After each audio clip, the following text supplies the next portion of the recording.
Well, guys, how's it going? Just got out of the shower. Been a long day. Been out cruising around. But topic I want to talk about today is I get asked this a lot of private messages since I've been here, and even before we got here. Of course, there's a lot of people asking, a lot of people. And the question they ask is, Brad, what does it cost to build a house in the Philippines? Well, the answer to that is as much as you want to spend. You could build a fucking mansion here. You could spend fucking $250,000, $500,000, just like in America. You could spend $10,000. You could spend $5,000. Yeah, you can build a house here for $5,000, folks. It depends on what you want, how good a quality it's going to be. If you're going to build it, depends on who's going to build it.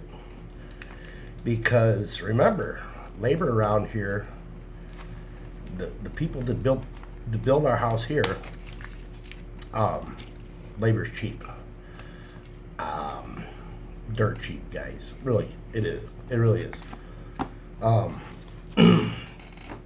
mean, what I'm going to tell you is it's just the way it is here. So we paid, I believe it was 4 laborers, $3 a day to carry the material all the way from, I mean, it's probably 200 yards, at least 200, 300 yards. And they had to carry that shit all the way down here. Yeah, they had to carry everything, folks.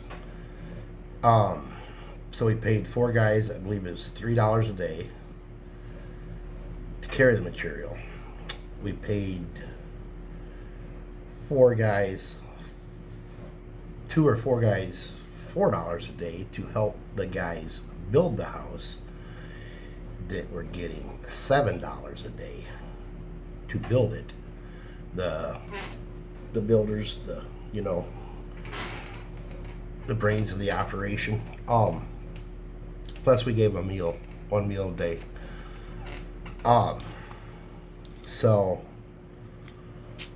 yeah, I mean, that's just the way it is here, folks. But you can hire somebody that's, you can hire a big company to come in here, and it's going to cost you a lot of money. It depends on who you want to build it.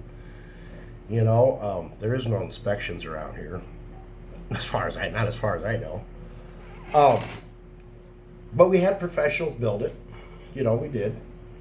I mean, the tile's beautiful. They did a beautiful job on that. They did a great job on electrical. The concrete works all good.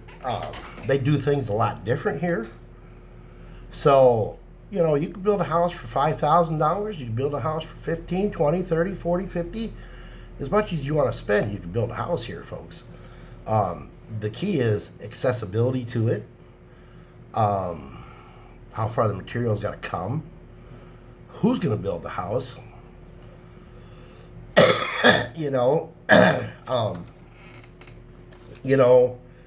We have no hot water here. We could have put hot water in here, but we don't have hot water. We do have, the mini split for the AC. You got to have that. But, there's a lot of variables, guys. It depends on what you want to spend. There's a lot of guys that come here to retire. They're on a fixed income. I mean, they don't come to, per se, Legazpi, Dumaguete, Valencia, Sorensen, Leyte, Southern Leyte. Those are the big ones. Very few people. I mean, there is a lot of people that retire in Manila, but very few. It's just too chaotic. I suppose there's a lot of suburbs that are outside of Manila, but inside Manila, you wouldn't want to be there. It's too chaotic. It takes too long to do anything and get anywhere. It's too expensive anyway. But like I says, most guys come here are on a fixed income anyway. You know, guys that come here ain't rich. You know, I mean, there's few that are. You know, I mean, don't get me wrong, there is, and there's a lot of nice houses around here, but generally the population is poor, guys. It really is. Look it up, Google it. It's really it isn't much. My buddy Fred was telling me that the minimum wage here, I think he said, is 600 pesos a day. So 600 pesos, guys, is like 10 something, $11 a day. Yeah, a day. So think about that. You know, it's not much. That's not much at all. But I tell you what, these Filipinos take pride in their work. They take pride. You go in the restaurants, they keep things clean. The Philippines is a very clean place. It is very clean, even though it's a very poor country, third world developing country. The infrastructure is not that great, but they keep it clean. They keep it clean, folks. I mean, sure, you have the slums. You have the slums everywhere, just like the hood in America. You know, they have the slums here in Legazpi. But, you know, it's the way it is. But the people are very happy. And they work hard. Doesn't matter what they make. They're hardworking people here, man. They take pride in their work. They take pride in their country. They love the tourists. They just love the tourism. I mean, I love to go around here.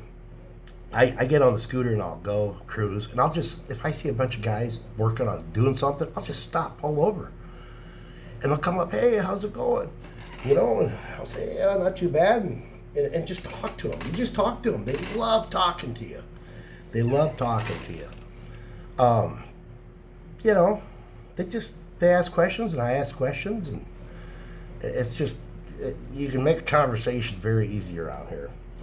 You really can. And I've learned so much, guys. God, it's just so interesting the way things are done around here. It's really great. It's really great. I go up here all the time, up on the corner here. I gotta do that sometime. There's a lot I still need to film.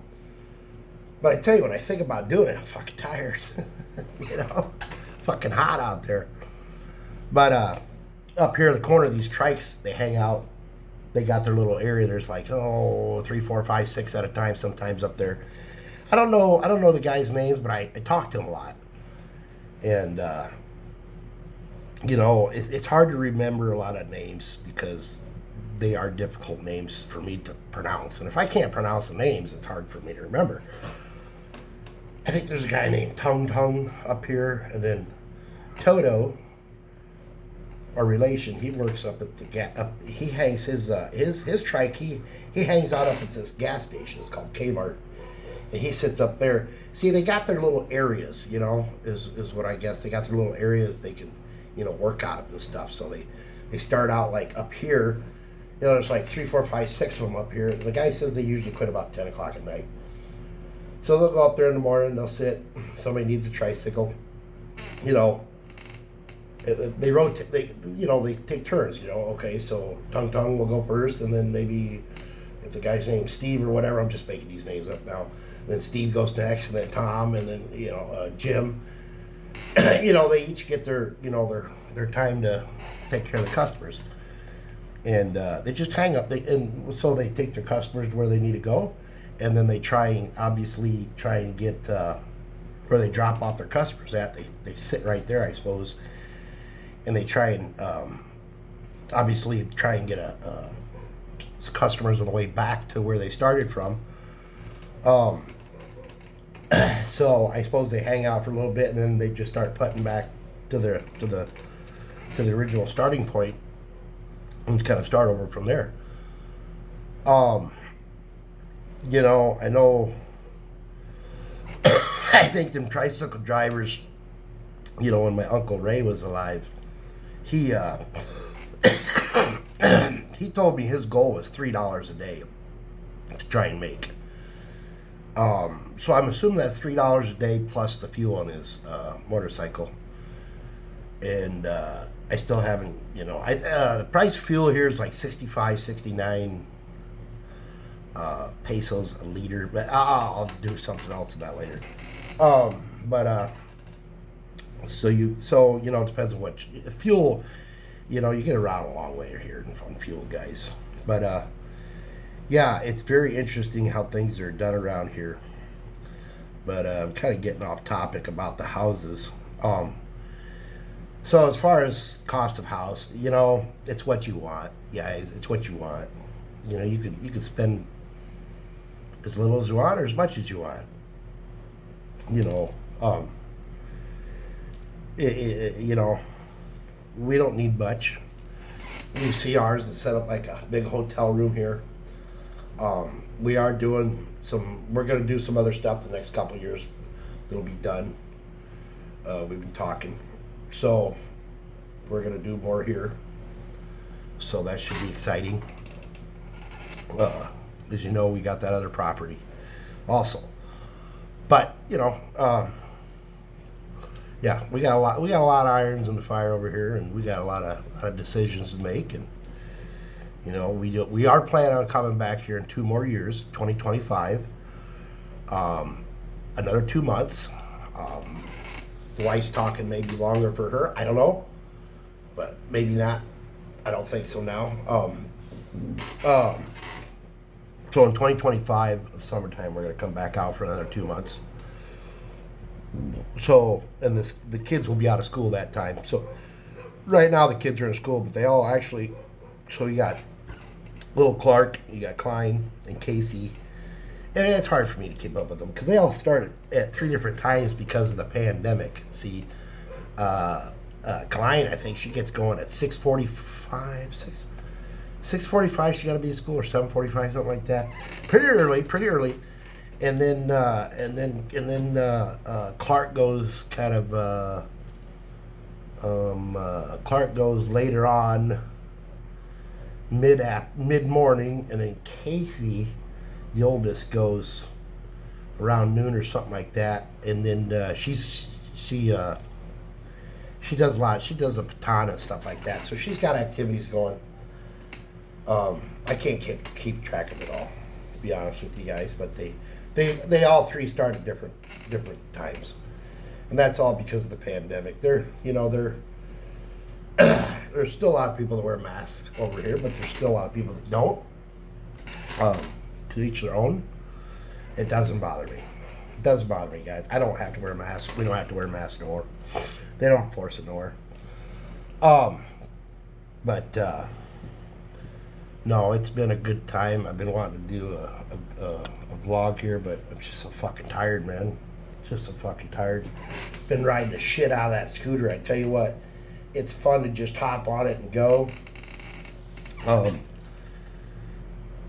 Yeah, it is. It's really fun. But all right, we'll holler at you later. Bucker out.